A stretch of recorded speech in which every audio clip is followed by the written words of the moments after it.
You like Doritos? I like Doritos. Everyone likes Doritos. This video isn't sponsored by Doritos, although I wouldn't mind that. I'd take literally anybody. However, imagine my surprise when I see a giant flying Dorito shoot an AIM-9 Sidewinder air-to-air missile.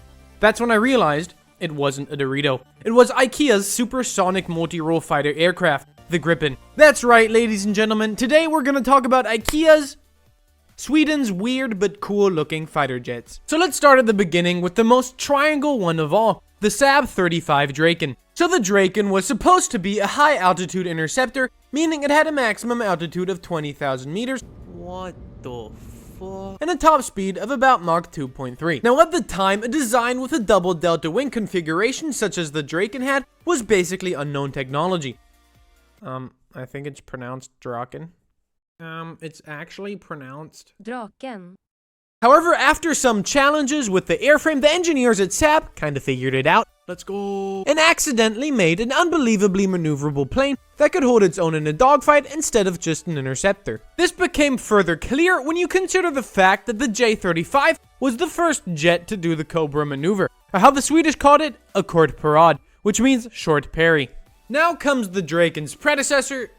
Wait, no. Not the predecessor, the opposite of predecessor. What do you call it? It's the Saab 37 Viggen. So yet another double delta wing multi-role fighter, and it was the first aircraft with canards to be mass produced. Okay, let's go through some specs.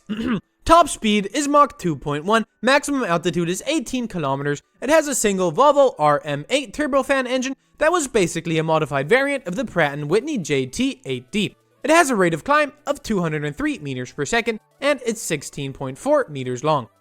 Why are you talking about how long it is? God, Jonathan, just don't question it. Actually, just don't talk to me when I'm talking about specs, okay?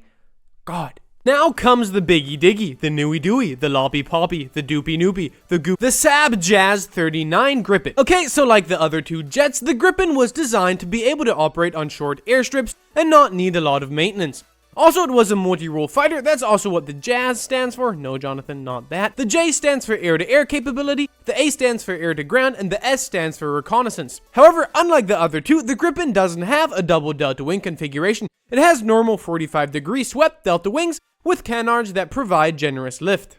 So for a 4th or 4.5th generation aircraft, the Gripen has excellent maneuverability, being able to fly at 70 to 80 degree angles of attack. Also, newer variants have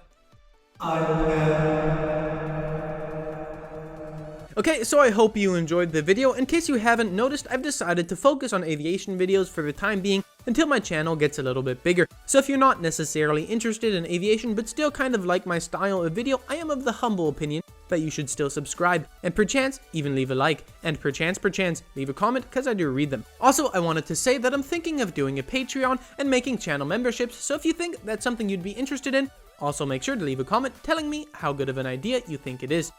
Okay, links to Twitter and Discord are in the description, and if you think that I'm not going to drag the end screen out so that the video isn't just 3 minutes, you are sorely mistaken.